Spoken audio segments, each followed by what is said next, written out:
قرآن خدا نما ہے، خدا کا کلام ہے، خدا کا کلام ہے، بے اس کے معرفت کا چمن نا تمام ہے، نا تمام ہے، نا تمام ہے۔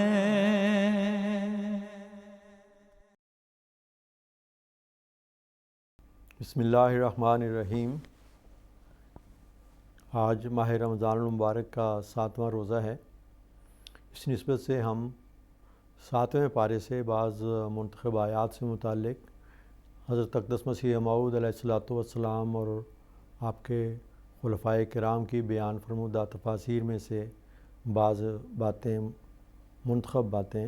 آپ کی خدمت میں پیش کریں گے۔ مقصد اس کا یہ ہے کہ احباب کو خصوصیت سے اس طرف توجہ ہو کہ وہ قرآنی حقائق اور معارف جو اس زمانے میں حضرت اقدس مسیح موعود علیہ الصلوۃ والسلام نے بیان فرمائے ہیں اور آپ کے خلفاء نے بیان فرمائے ہیں، ان سے پوری طرح آگاہی حاصل کرنے کی طرف توجہ ہو، اور آپ کی حضرت مسیح موعود علیہ الصلوۃ والسلام کی اور خلفائے کرام کی تفاسیر کے مطالعہ کی طرف توجہ ہو، تاکہ قرآن کریم کے حقیقی معنی اور حقیقی تفسیر سے ہمیں آگاہی حاصل ہو، اور پھر ہم ان سے خود آگاہی حاصل کر کے ان سے دوسروں کو بھی آگاہ کر سکیں۔ حضرت اقدس مسیح موعود علیہ الصلوۃ والسلام اور خلفائے کرام کی تفاسیر جو ہیں وہ جماعت کی ویب سائٹ پر اویلیبل ہیں، وہاں سے آپ مطالعہ کر سکتے ہیں، اور وہاں پہ یہ سہولت بھی موجود ہے کہ آپ جس آیت کے بارے میں کچھ جاننا چاہتے ہیں اس آیت کا انتخاب کریں، اور وہیں سے آپ کو مختلف تفاسیر کا جو ہے وہ ایک چوائس بھی اویلیبل ہو جاتا ہے، اور ان میں سے آپ جس تفسیر کو چاہیں وہاں سے سلیکٹ کر کے اس کا مطالعہ کر سکتے ہیں۔ آج 7واں پارے کا جیسا کہ میں نے عرض کیا ہے کہ اس پہ کرتے ہیں، بعض منتخب آیات کے حوالے سے مختصراً کچھ باتیں آپ کی خدمت میں رکھتا ہوں۔ سورہ المائدہ کی آیت 88 میں اللہ تعالیٰ یہ مومنوں سے مخاطب ہو کر فرماتا ہے کہ یا ایھا الذین آمنوا لا تحرموا طیبات ما احل اللہ لکم ولا تعتدوا ان اللہ لا يحب المعتدین۔ اے وہ لوگوں جو ایمان لائے ہو، ان پاکیزہ چیزوں کو جو اللہ نے تمہارے لیے حلال کر دی ہیں حرام نہ ٹھہرایا کرو، اور حد سے تجاوز نہ کرو، یقیناً اللہ حد سے تجاوز کرنے والوں کو پسند نہیں کرتا۔ اس کی بظاہر تو کوئی مومن خود نہیں کہہ سکتا کہ نہیں جی یہ چیز حلال ہے یا میں اس کو حرام قرار دیتا ہوں، اس طرح کھل کے تو کوئی نہیں کہتا۔ جو کہتا ہے وہ تو بہت ہی کفریہ کلمہ کہتا ہے، لیکن اللہ کی طیب چیزوں کو جنہیں اللہ نے حلال قرار دیا ہے ان کو حرام قرار دینے کی، حرام کرنے کی مختلف شکلیں بھی ہیں۔ حضرت خلیفۃ المسیح اول رضی اللہ تعالیٰ عنہ بیان فرماتے ہیں کہ انسان بدکاری میں ترقی کر کے خدا کے انعاموں سے محروم رہ جاتے ہیں۔ بڑا گہرا لطیف جملہ ہے کہ بعض انسان ایسی بدیوں میں مبتلا ہو جاتا ہے جس کے نتیجے میں بعض اللہ تعالیٰ کی حلال اور طیب اشیاء جو ہے وہ انہیں استعمال کرنے کے اہل ہی نہیں رہتا۔ پھر آپ فرماتے ہیں کہ حلال چیزوں کو حرام کر دینے کی کئی صورتیں ہیں۔ اللہ کی نافرمانی کی جس کی وجہ سے وہ بیمار ہوا اور اچھی چیزوں سے محروم رہ گیا، تو یہ بھی ایک شکل بنتی ہے، جس کا مطلب ہے کہ ہمیں اپنے آپ کو اللہ کی تعلیم کے مطابق ہی کھانے پینے کے جو احکامات ہیں ان کے مطابق ہی اپنی زندگی گزارنے کی کوشش کرنی چاہیے، تاکہ ہم بیماریوں کی وجہ سے اللہ کی طیبات سے محروم نہ ہوں اور اس آیت کی ذیل میں نہ آئیں۔ پھر آپ فرماتے ہیں کہ جب انسان کو بہت ساری آسائش حاصل ہوتی ہے تو وہ بہت ساری ایسی باتیں کرتا ہے، ایسے کام کرتا ہے جو خدا کی ناراضگی والے ہیں، جس کی وجہ سے بھی وہ اللہ تعالیٰ کی طیبات سے محروم ہو جاتا ہے۔ آپ فرماتے ہیں کہ بعض لوگ جو ہیں مجاہدے کے طور پر بعض طیب چیزوں کو اپنے اوپر حرام کر لیتے ہیں، خود ساختہ مجاہدے ہوتے ہیں اور کہتے ہیں میں نے یہ نہیں کھانا، میں نے وہ نہیں لینا، میں نے یہ نہیں پہننا، میں نے وہ نہیں کرنا، اور سمجھتے ہیں کہ یہ بڑی بزرگی کی علامت ہے۔ حالانکہ اللہ تعالیٰ مومنوں کو فرماتا ہے کہ جو اللہ نے جائز قرار دی ہیں چیزیں، طیبات ہیں، ان کو حرام نہ قرار دیا کرو۔ تو طیبات کے حوالے سے پہلے ذکر ایک دفعہ ہم کر چکے ہیں کہ صحت کے جو تقاضے ہیں ان کو پیش نظر رکھتے ہوئے آپ غذا کو استعمال کریں۔ اگر صحت طبی نقطہ نگاہ سے بعض چیزوں سے منع کیا گیا ہے تو وہ اس ذیل میں نہیں آتی، وہ طیبات کے حکم پر عمل ہے کہ آپ پاکیزہ چیزیں کھائیں، یعنی وہ چیز جو آپ کے مزاج، آپ کی طبیعت، آپ کی صحت کے لیے مناسب اور بہتر ہے۔ پھر سورہ المائدہ کی آیت 102 اور 103 ہے، جس میں اللہ تعالیٰ یہ فرماتا ہے کہ یا ایھا الذین آمنوا لا تسألوا عن اشیاء ان تبد لکم تسؤکم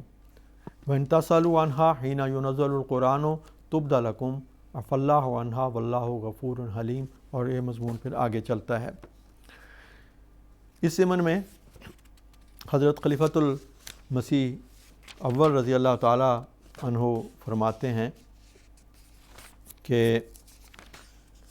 میں دیکھتا ہوں کہ لوگ عجیب عجیب سوال کرتے ہیں۔ کوئی کہتا ہے کہ ہماری مخفی دولت کا پتہ لگا دو، یا فلاں کام کی نسبت دریافت کر دو، ہوگا یا نہیں، گویا ہمیں خدا کا ایجنٹ سمجھتے ہیں۔ نبی کریم صلی اللہ علیہ وسلم کے سامنے ایک شخص نے پوچھا من ابی، یعنی میرا باپ کون ہے؟ دوسرے نے کہا کیا ہر سال حج فرض ہے؟ تو آپ نے اسے جھڑک دیا تھا۔ آپ فرماتے ہیں علماء میں بھی تحقیقات ہوتی رہتی ہے کہ آدم جس شجرے کے نزدیک گیا تھا اس کا نام کیا تھا، گیہوں، انگور اور پھر ان کی تشبیہات تک گئے ہیں۔ نوح نے جو کشتی بنائی تھی اس کی لکڑی کس درخت کی تھی؟ وہ شخص جس نے ابراہیم سے مباحثہ کیا تھا اس کا کیا نام تھا؟ کالذی مر علی قریۃ، سورہ بقرہ آیت 26، والا کوئی ہے؟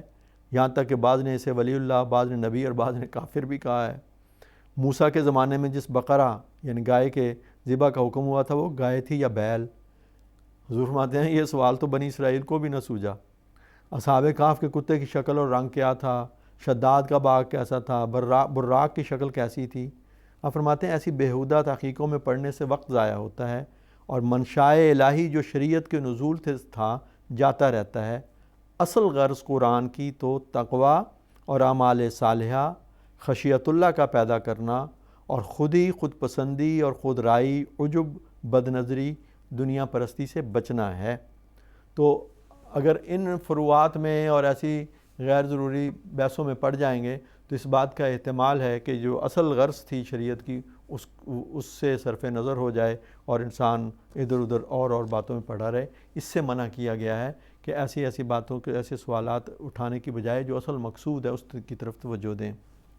حضرت خلیفہ المسیح رابع رحمہ اللہ فرماتے ہیں کہ بہت سی ایسی باتیں ہیں جن کو وضاحت سے ممنوع قرار نہیں دیا گیا، اور یہ بنی نوع انسان کے لیے ایک رحمت ہے اور خود اپنے دماغ سے موقع و محل کے مطابق فیصلہ کرنے کی طرف بھی اشارہ کرتی ہے۔ لیکن بعض لوگوں کی یہ عادت تھی کہ وحی کے نزول کے وقت الٹے پلٹے سوال کرتے رہتے تھے۔ اس وقت ضروری تھا کہ ان کا جواب دیا جاتا، ورنہ وہ یہ سمجھتے کہ جو سوال دل میں پیدا ہوتے ہیں وہی ان کا جواب نہیں دیتی۔ اس سے اگلی آیت میں ماضی کی ایک قوم کا ذکر ہے جس نے اسی طرح وحی کے نزول کے وقت سوالات کر کے اپنے آپ کو مشکل میں ڈال لیا تھا۔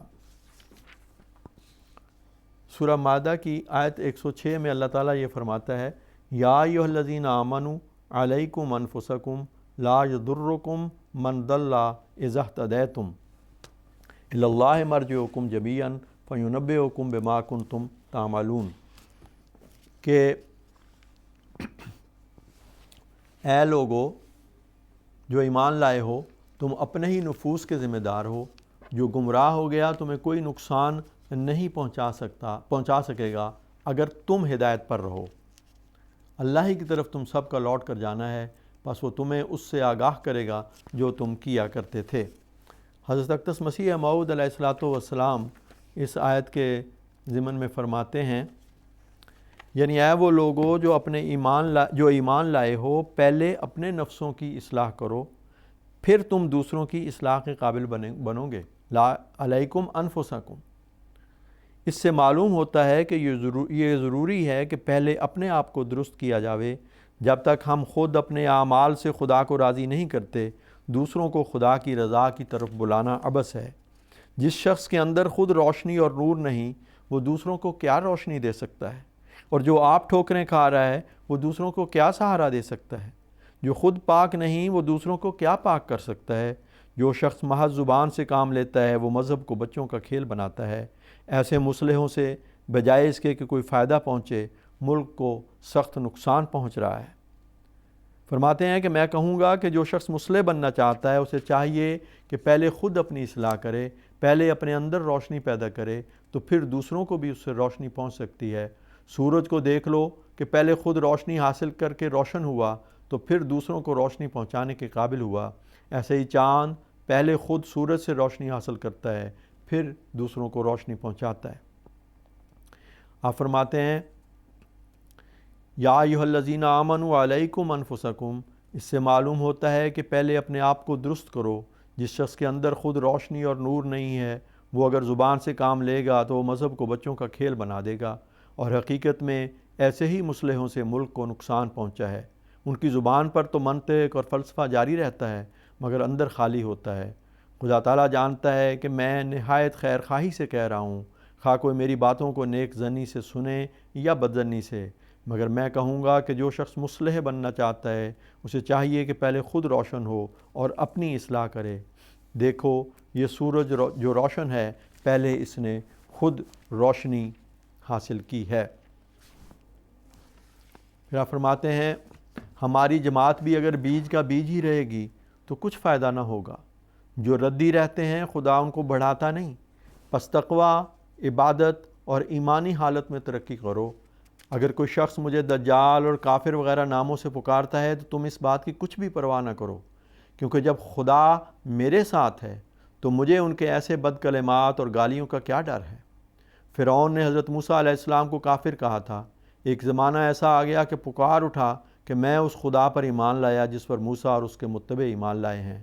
ایسے لوگ یاد رکھو کہ مخنث اور نامرد ہوتے ہیں۔ یہ تو ایسے ہوتے ہیں کہ جیسے ایک بچہ بعض اوقات اپنی ماں اور باپ کو بھی ناسمجھی کی وجہ سے گالی دے دیتا ہے مگر اس کے اس فعل کو کوئی برا نہیں سمجھتا۔ بس یاد رکھو کہ نری بیعت اور ہاتھ پر ہاتھ رکھنا کچھ بھی سود مند نہیں۔ آپ فرماتے ہیں اللہ تعالیٰ نے بھی فرمایا یا ایھا الذین آمنوا علیکم انفسکم، یعنی پہلے اپنے آپ کو درست کرو، اپنے امراض کو دور کرو، دوسروں کا فکر مت کرو۔ ہاں رات کو اپنے آپ کو درست کرو اور دن کو دوسروں کو بھی کچھ ہدایت کر دیا کرو۔ خدا تعالیٰ تمہیں بخشے اور تمہارے گناہوں سے تمہیں مخلصی دے اور تمہاری کمزوریوں کو تم سے دور کرے اور اعمال صالح اور نیکی میں ترقی کرنے کی توفیق دے۔ آمین۔ سورۃ مائدہ کی آیت 116 میں جو ہے وہ پھر وہی مضمون بیان ہے جو حضرت عیسیٰ علیہ السلام کے حوالے سے ہے، جس میں اللہ تعالیٰ فرماتا ہے کہ تکلم الناس فی المہد وکہلا۔ میں اس آیت کے حوالے سے بھی حضرت خلیفۃ المسیح ثانی رضی اللہ تعالیٰ عنہ کا ایک نوٹ جو ہے وہ آپ کے سامنے رکھتا ہوں۔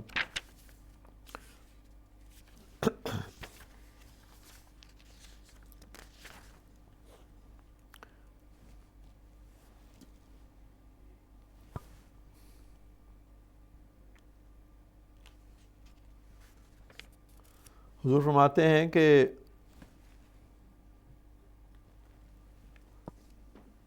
یہ آیت ہے اس قال اللہ یا عیسیٰ، آیت نمبر 111 ہے، یا عیسیٰ ابن مریم اذکر نعمتی علیک وعلی والدتک اذ ایدتک بروح القدس تکلم الناس فی المہد وکہلا۔ حضور فرماتے ہیں آگے ہے کہ وَإِذْ عَلَّمْتُكَ الْكِتَابَ وَالْحِكْمَةَ وَالتَّوْرَاةَ وَالْإِنْجِيلَ وَإِذْ تَخْلُقُ مِنَ الطِّينِ كَهَيْئَةِ الطَّيْرِ بِإِذْنِي فَتَنفُخُ فِيهَا فَتَكُونُ طَيْرًا بِإِذْنِي وَتُبْرِئُ الْأَكْمَحَ وَالْأَبْرَصَ بِإِذْنِي وَإِذْ تُخْرِجُ الْمَوْتَىٰ بِإِذْنِي وَإِذْ كَفَفْتُ بَنِي إِسْرَائِيلَ عَنكَ إِذْ جِئْتَهُم بِالْبَيِّنَاتِ فَقَالَ الَّذِينَ كَفَرُوا مِنْهُمْ إِنْ هَٰذَا إِلَّا سِحْرٌ مُّبِينٌ۔ اس ضمن میں حضور فرماتے ہیں کہ یعنی جس طرح پرندہ انڈے سی کر بچے نکالتا ہے اسی طرح تو بھی انسانوں میں سے روحانی قابلیت کے لوگوں کو اپنی تربیت میں لے کر ایک دن اس قابل بنا دیتا تھا کہ وہ خدا تعالیٰ کی طرف روحانی پرواز کرنے لگ جائیں۔ اسی ضمن میں آگے پرندوں کے پیدا کرنے کا جو مضمون ہے حضور فرماتے ہیں کہ مفسرین کہتے ہیں کہ اس آیت سے ثابت ہے کہ مسیح خدا تعالیٰ کی طرح پرندے پیدا کرتے تھے، حالانکہ آیت کے الفاظ یہ ہیں کہ تو پرندوں کی طرح پیدا کرتا ہے اور پرندے مٹی کے جانور بنا کر ان پہ پھونک مار کر ان کو زندہ نہیں کیا کرتے، بلکہ انڈے دے کر ان پر بیٹھتے ہیں اور گرم کر کے ان میں سے بچے نکالتے ہیں۔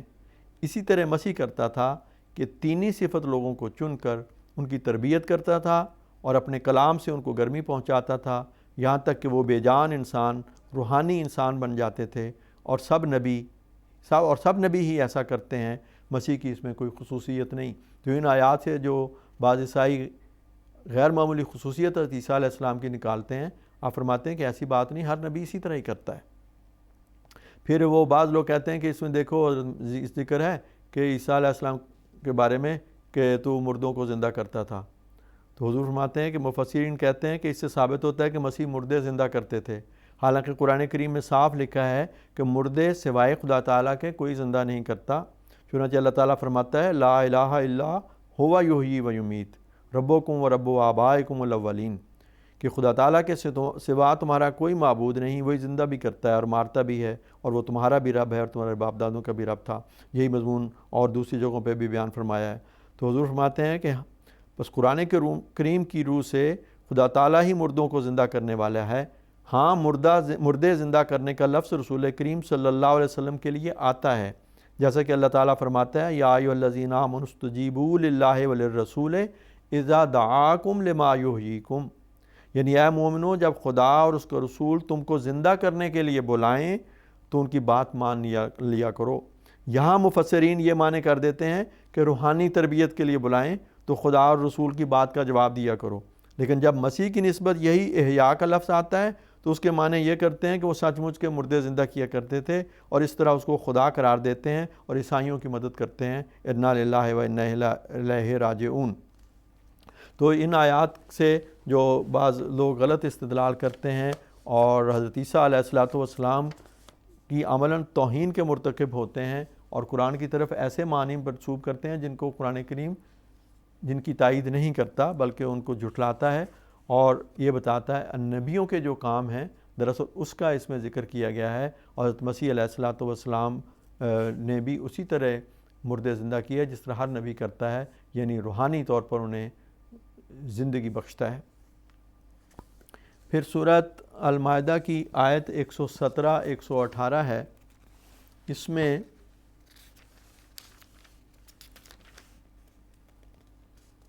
حضرت عیسیٰ علیہ السلام کی وفات سے متعلق بہت ہی لطیف مضمون بیان کیا گیا ہے۔ حضرت خلیفۃ المسیح رابع فرماتے ہیں،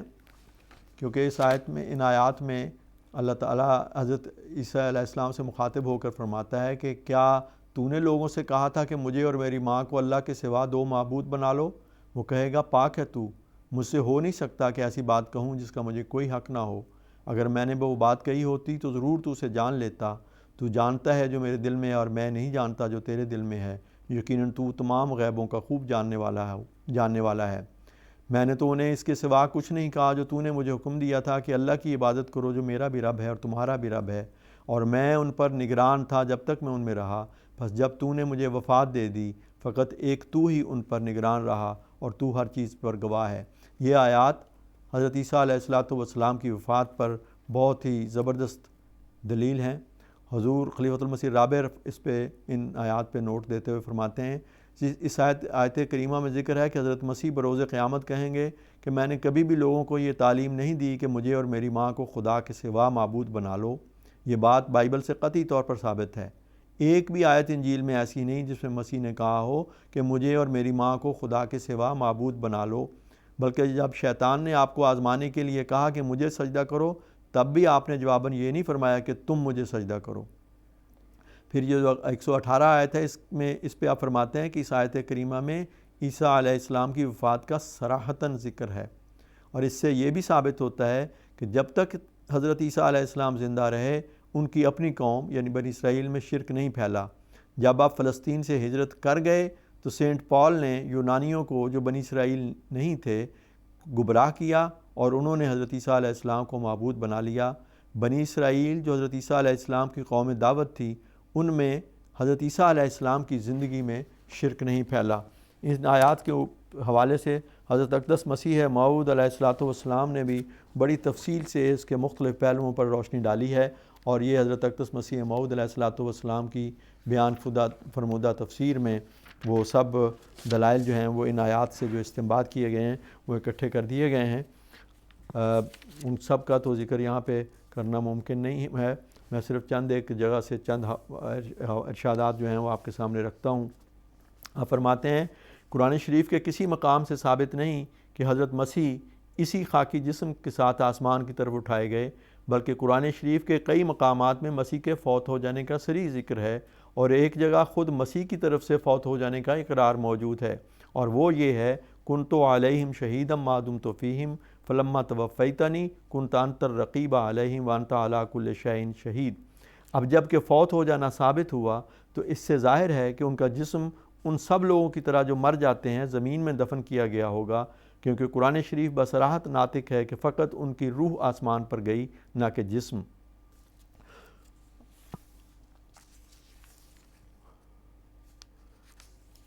پھر آپ فرماتے ہیں کہ خدا تعالیٰ نے قرآن میں تصریح کر دی ہے کہ نصارہ مسیح کی وفات کے بعد ہی مشرک بنے ہیں، جیسا کہ اس آیت سے سمجھا جاتا ہے۔ پس جب کہ تو نے مجھے مار دیا تو پھر تو ہی ان کا نگہبان تھا۔ پس اگر مسیح نے اب تک وفات نہیں پائی تو لازم آئے گا کہ نصارہ اب تک حق پر ہیں اور مومن اور موحد بھی ہیں۔ تو وہ لوگ جو کہتے ہیں کہ عیسیٰ علیہ الصلوۃ والسلام ابھی زندہ آسمان پر موجود ہیں، وہ اس بات کا کیا جواب دیں گے؟ پھر آپ فرماتے ہیں کہ ایک حدیث میں آن صلی اللہ علیہ وسلم نے مسیح کی وفات کی خبر دی ہے، چنانچہ فرمایا کہ جب میرا خدا میری امت کے فساد کی بابت مجھ سے دریافت فرمائے گا تو میں عرض کروں گا کہ جب تو نے مجھے مار دیا تو پھر تو ہی ان پر نگہبان تھا، جیسا کہ عبد صالح یعنی حضرت عیسیٰ نے مجھ سے پہلے عرض کی تھی، یعنی وہ بھی وہاں پہ حضور نے اسی آیت کا حوالہ دیا ہے۔ تو فرمایا دیکھو حضرت صلی اللہ علیہ وسلم نے مسیح کی وفات کی طرف کیا ہی عجیب اشارہ کیا ہے کہ اپنی ذات مبارکہ کے واسطے فلما توفیتنی کا جملہ ایسا ہی استعمال فرمایا ہے جیسا کہ مسیح نے اپنے لیے استعمال کیا تھا، اور تم جانتے ہو کہ حضرت صلی اللہ علیہ وسلم تو وفات پا گئے ہیں اور آپ کی قبر مبارک مدینہ طیبہ میں موجود ہے۔ بس جب کہ حضرت صلی اللہ علیہ وسلم نے مسیح کے واقعہ کو اپنے واقعہ سے مشابہ اور متحد کر دیا ہے تو اس آیت سے فلما توفیتنی میں توفی کے معنی بخوبی کھل گئے کہ بجز موت کے اور معنی نہیں۔ آپ فرماتے ہیں کہ بعض لوگ جو یہ کہتے ہیں کہ آیت فلما توفیتنی برحق ہے اور اس میں کوئی شک نہیں کہ وہ قطعی طور پر عیسیٰ علیہ السلام کی وفات پر دلالت کرتی ہے، اور یہ کہ آپ وفات پا گئے ہیں اور ہم اس پر ایمان بھی لاتے ہیں، لیکن بات یہ ہے کہ مسیح مرنے کے بعد موت کی حالت میں باقی نہیں رہے تھے، بلکہ 3 دن یا 7 گھنٹوں کے بعد دوبارہ زندہ کر دیے گئے تھے، پھر آسمان کی طرف جسد عنصری اٹھا لیے گئے، اور پھر آپ آخری زمانہ میں زمین پر اتریں گے اور 40 سال گزاریں گے، پھر دوبارہ وفات پائیں گے اور مدینہ کی زمین میں نبی کریم صلی اللہ علیہ وسلم کی قبر میں دفن کیے جائیں گے۔ گویا ان کا حاصل کلام یہ ہے کہ تمام مخلوق کے لیے تو ایک ہی موت ہے، لیکن مسیح علیہ السلام کے لیے 2 موتیں ہیں۔ لیکن جب ہم اللہ تعالیٰ کی کتاب قرآن مجید پر غور کرتے ہیں تو اس قول کو اس کی نصوص بینہ کے خلاف پاتے ہیں۔ کیا تمہیں معلوم نہیں کہ اللہ تعالیٰ نے اپنی محکم کتاب میں ایک ایسے مومن کی طرف سے حکایتاً بیان فرمایا ہے جو ان نوامار پر اپنے نفس کو قابل رشک قرار دیتا تھا، جو اسے ہمیشہ رہنے والی جنت اور عزت والے گھر میں موت کے بغیر ہمیشہ کے لیے دی گئیں۔ بس اے عزیز دیکھ کہ اللہ تعالیٰ نے ان آیات میں کس طرح پہلی موت کے بعد دوسری موت کے ناممکن ہونے کی طرف اشارہ کیا ہے۔ تو قرآن کریم میں بے شمار دلائل ہیں، اور ان آیات کے حوالے سے جو غلط استنباط بعض جماعت کے مخالفین کرتے ہیں ان کا بھی حضرت اقدس مسیح موعود علیہ الصلوۃ والسلام نے بڑی تفصیل سے تجزیہ فرمایا ہے، اور آپ کی تفسیر میں یہ باتیں موجود ہیں جن کا مطالعہ ہم سب کے لیے آج بس ضروری ہے۔ سورۃ الانعام میں جو بھی 7ویں پارے میں ہی شروع ہو جاتی ہے، اس میں شروع میں ہی اللہ تعالیٰ یہ فرماتا ہے کہ وہی ہے جس نے تمہیں مٹی سے پیدا کیا، پھر ایک مدت مقرر کی اور معین مدت کا علم اسی کے پاس ہے، پھر بھی تم شک میں مبتلا ہوتے ہو۔ اس پہلو سے حضرت خلیفۃ المسیح رابع رحمہ اللہ نے ایک نوٹ اس پہ دیا ہے، جو قرآن کریم میں جہاں اجل اور اجل مسمہ کا ذکر آتا ہے اس کو سمجھنے کے لحاظ سے بہت بنیادی اور رہنما اصول ہے۔ آپ فرماتے ہیں کہ اس آیت میں جو پہلا لفظ اجل استعمال ہوا ہے اس سے مراد حادثاتی موت یا بیماری کی موت ہے، جو اس معین مدت سے پہلے واقع ہو سکتی ہے جو کسی کی آخری ممکنہ عمر مقرر کی جاتی ہے۔ دنیا میں بھی انسان اپنی صنعتوں کے متعلق ایک اجل مسمى مقرر کرتا ہے، مثلا فلاں پل زیادہ سے زیادہ اتنے سال تک ٹھیک رہ سکتا ہے، اس کے بعد اس کو ختم کرنا ہوگا، لیکن حادثات کے نتیجے میں وہ اپنی اجل مسمى سے پہلے بھی برباد ہو سکتا ہے۔ تو یہ اجل دو قسم کی ہیں، ایک وہ جو اجل مسمى ہے جو اللہ تعالیٰ نے مقرر کر دی ہے کہ یہاں تک یہ چیز چلے گی، اور ایک وہ ہے جو اس سے پہلے کسی حادثے کے نتیجے میں یا بیماری کے نتیجے میں کسی وجہ سے کسی کی موت واقع ہو سکتی ہے۔ تو یہ دو قسم کی جو اجل ہیں وہ اس کا مضمون ہے، قرآن کریم میں ہمیں ملتا ہے۔ سورہ انعام آیت 11-12 میں اللہ تعالیٰ نے یہ ذکر فرمایا ہے کہ یقیناً رسولوں سے تجھ سے پہلے بھی تمسخر کیا گیا، بس ان کو جنہوں نے ان رسولوں سے تمسخر کیا انہی باتوں نے گھیر لیا جن سے وہ تمسخر کیا کرتے تھے۔ تو کہہ دے زمین میں خوب سیر کرو، پھر غور کرو کہ جھٹلانے والوں کا کیسا انجام ہوا تھا۔ تو یہ جو مضمون ہے یہ بھی اس زمانے میں بھی بہت اہم ہے کہ آپ دیکھیں کہ حضرت اقدس مسیح موعود علیہ السلام کی تکذیب کے لیے جو ہیلے اور جو طریقے اپنائے گئے وہ سب اب ان لوگوں پر واپس پلٹ رہے ہیں۔ جن ذرائع کو انہوں نے حضرت مسیح موعود علیہ السلام کے استہزاء اور تمسخر اور آپ کے لیے اپنے خیال میں تذلیل کے لیے استعمال کیا تھا، وہ سب ادارے، وہ سب چیزیں واپس ان پہ پلٹ رہی ہیں، اور وہ ذلت اور نامرادی اور بدنامی اور ہر قسم کی اہانت انہی کے حصے میں آ رہی ہے۔ اور یہ بات قرآن کریم نے پہلے فرما دی تھی کہ جو طریق وہ اختیار کریں گے وہی ان پر واپس پلٹائے جائیں گے۔ اور پھر فرماتا ہے کہ تم زمین میں چلو اور پھرو اور دیکھو کہ کیا انجام ہوا ان لوگوں کا جنہوں نے تکذیب کی تھی۔ تو اس زمانے میں تو فزیکلی بھی سیر کی جا سکتی ہے، جسمانی طور پر بھی ایسے علاقوں میں جایا جا سکتا ہے جہاں پہ تکذیب کرنے والوں کے نشانات ملتے ہیں۔ اور دوسرے آج کل آپ انٹرنیٹ کے ذریعے اور میڈیا کے ذریعے آپ جان سکتے ہیں کہ اس زمانے کے مامور اور مرسل کی تکذیب کرنے والوں کے حالات کیا ہیں اور ان کا انجام کیا ہے، جس میں سے ایک بڑی بات جو بنیادی اس سے نکلتی ہے